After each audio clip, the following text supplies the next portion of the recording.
Welcome to our very special guest today, the Most Reverend Archbishop Harry Goodhue, former Bishop of Wollongong and Archbishop of Sydney, and a lot of other things that you're probably wanting to hear about. So welcome, Harry. Well, thank you very much for having me. Now, I knew that you came to us in Wollongong from Queensland, but I had no idea you were a local lad. You actually grew up in Sydney, so can you tell us a bit about those early years? Sure, certainly. My mother was a Scot. My father met her in Scotland and she came out here and they married here. My dad was in the Australian Navy.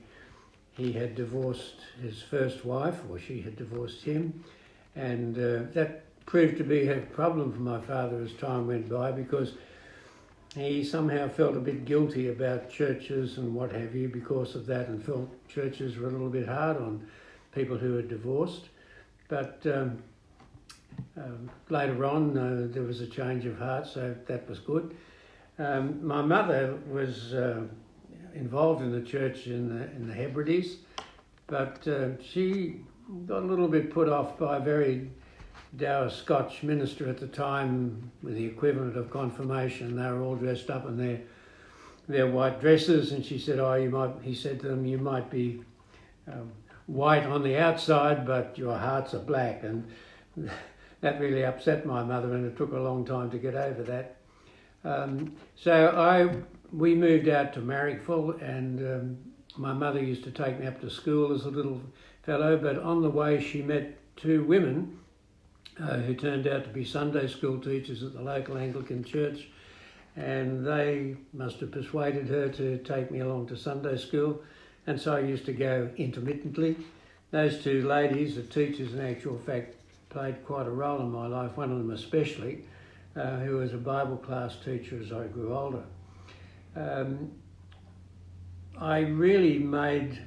I guess I was thinking a lot about Christian commitment. Somehow I was thinking about life, how it would develop and what it was all about. And at that time, a very well-known children's evangelist, Wallace Guildford, who was with Campaigners for Christ, and then went independent in that work, he came to our school and put his truck out in the street and put down the tailboard and was sketching a story about the Good Samaritan. And I was about year 7, I guess, and we came out of school and I listened to him, and he handed out a little card for anybody who wanted to ask Christ into their life. So at that point I took that card home and I prayed the prayer that was there, asking Christ to be my Lord and Saviour.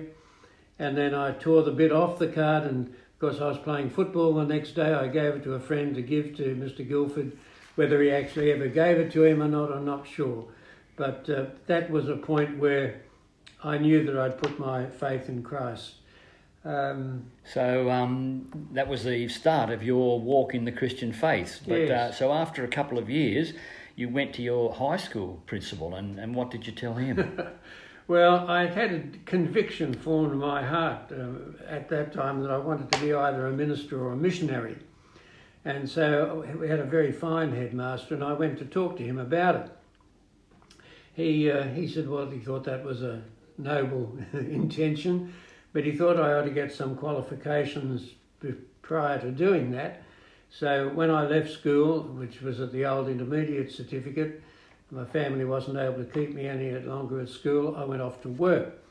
I worked in accounting offices, and then at one stage the Reverend Arthur Dean in the Diocese of Sydney, who'd become the youth chaplain in that diocese, came out to our church, and chatting to him, he said, why don't you come and be on my staff as a youth worker at the Church of England Youth Department? So I thought, well, perhaps that was God's way of opening a door for me to move in the direction that I felt I wanted to go. So I left what I was doing, and I worked as the youth worker for the Church of England, and was responsible for the conduct of youth camps and the care of the properties down on the Port Hacking. And that's so I was there for a period of time, and then I applied to Moore College I hadn't done the leaving certificate, but I was accepted because of my accountancy studies, and I entered Moore College for training for the Anglican ministry. Well, that's wonderful. You mentioned football a minute ago, but as a schoolboy, you were also a pretty keen cricketer, and you played in the Green Shield competition for Marrickville. Right, yes. Tell us about your association with Richie Beno. Well, I played against Richie Beno in that Green Shield tournament, and I did get selected to go to the trials for the New South Wales junior squad. He, of course, was involved, and also Ray Flockton, who was very famous those days, played for New South Wales. And I went to those trials. I must have done reasonably well because the secretary from the cricket club came across to let me know that I was invited to go to the New South Wales schoolboys team. But my grandmother, who was at home, wasn't necessarily keen on me doing that, and knowing I'd started work, told him that I wasn't interested. So that was the end of my career in that regard. But what about your quoting, or should I say misquoting the Bible about faith, hope and cricket? Right. How did that come about? Well, while I was at school, the rector of our parish, his wife, was a very godly lady, and she ran quite a significant Bible study group in her home in the rectory. Out of it came a number of people who went into full-time service, but she called me in, come and have afternoon tea one afternoon after school. And I sat down and she chatted to me for a while, and then she asked me who was going to be first in my life, and I rather facetiously replied, well, my priorities are faith, hope and cricket, which she smiled and said, no, be serious. So I said, yes, I was going to make Christ first in my life, and by the grace of God, I've endeavoured to do that. Well, you've told us how that you, despite not finishing the leaving certificate, you were got into the Anglican Training College, and you were completing your accountancy while you were in college, and you spent 3 years. You told me your mates got up to a few pranks when you were at that college age. Well, in those days we were all single men. There were only 2 men who were married, and they lived in the college during the week and went home to their homes on the weekend. So we were young men full of energy, and we didn't spend it all studying. So we did all sorts of things. I remember one fellow, we packed up his furniture and took that out and piled it somewhere out of the way and took him out and left him on the New South Wales golf course.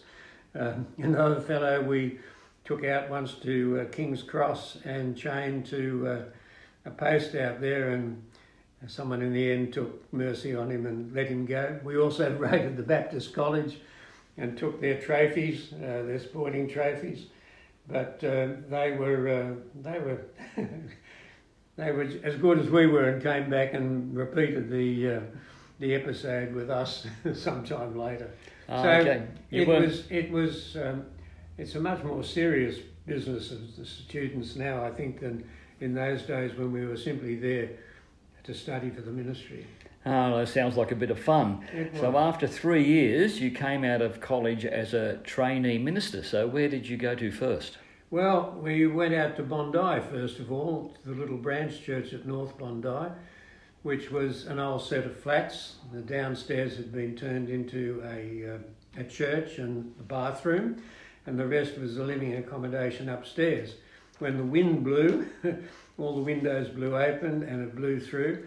To wash, there was an old outside laundry, which was attached to the back of the house, and we had a water-driven spin dryer which shook the place to pieces. But that was where we spent our first months of ministry, and it was from there that Pam went into hospital to have our first child. Okay, and tell us about the story of your wedding and ordination the next day. That sounds an interesting story. Yes, it was a bit of a mix-up. We were set to be ordained at St Andrew's Cathedral on a principal date in February, and at the last moment it was the Queen Mother arrived, so that Sunday was allocated for her being a cathedral, and our ordination was put back. We'd arranged for our wedding on the 1st of March, and now the ordination was on the 2nd March. So I think I'm the only graduate and ordained person that I know that was married on one day and ordained the next. Okay, exciting time. Now, as Minister in charge of the newly created Provisional District of Beverly Hills, what happened there? How did you come to be out at Beverly Hills? Oh, well, the main parish was of Penshurst, and it was growing, and Beverly Hills was growing as a new district where younger families were moving in. And so they divided off the little branch church was at Beverly Hills and made it a provisional district. So I was appointed the first minister there, and it was a fascinating place, and it was a good place to learn. It was a small block, and we had a little hall built on quite a small church. It was a great place to be. There were some wonderful people there, and it was during that time that the first Billy Graham crusade was held here in Sydney, and we had hundreds of referrals, and it was quite a major job over the rest of the time that we were there, following up the people who were referred to us, and some very fine families came into the church at that time. So it was an interesting 4 or 5 years that we were there. Two of our other children were born while we were there, and so it was a significant part of our lives. Well, it does seem like a pretty straightforward career move from there into the position of a rector of a church, but that's not what happened. Is what happened next? Well, because I'd begun by thinking, as I said earlier, being either a minister or a missionary, I thought we ought to press the missionary door. So we made an application to one of the major missionary societies, and things were different in those days. They'd just sent out a family with 3 or 4 children, and that was a strain on their budget. So whether that was the real reason or whether they just didn't think me a likely candidate, they said, well, don't call us, we'll call you. But around about that time, a representative, Bill Rich, from the Bush Church Aid Society, came out to our parish and spoke to a women's group. And while he was chatting, I said to him, look, we had thought of doing some mission work. Would BCA be interested in us? And he said, well, it so happens that there's a vacancy in the Ceduna parish, which took in about 80,000 square miles of South Australia and over into Western Australia. And he asked us if we'd consider that. So we did. And we made our way ultimately out to Ceduna and spent 3 or 4 years there. That was a term. And it was a great experience to work amongst people in those areas. There was a lot of travelling. We also flew by plane. BCA ran nursing centres around the state. Up at Cook, if anybody ever travels across in the train, across the east-west train line there at Cook, you'll see the big tank which has it, if you're Cook, come to Crook. If you're Crook, come to Cook. And Cook, the Queen City of the Nullarbor. Well, actually, when we were there, there was a little community there, but there was also a BCA hospital. It was manned by 2 women. And I used to visit up there and visit along the railway line. In those days, there were the shorter rails. Since then, they'd put in the longer rails, and because there were the shorter rails and they needed attention, there are a number of fettlers camps along the railway. So I used to visit them, along with a Lutheran pastor who used to come through too. So we used to try and share the gospel with people in the fettlers camps. So it was an interesting place. The BCA nurses there were wonderful people. I remember one occasion where a man came in off the line, indicated that he had a bad tooth.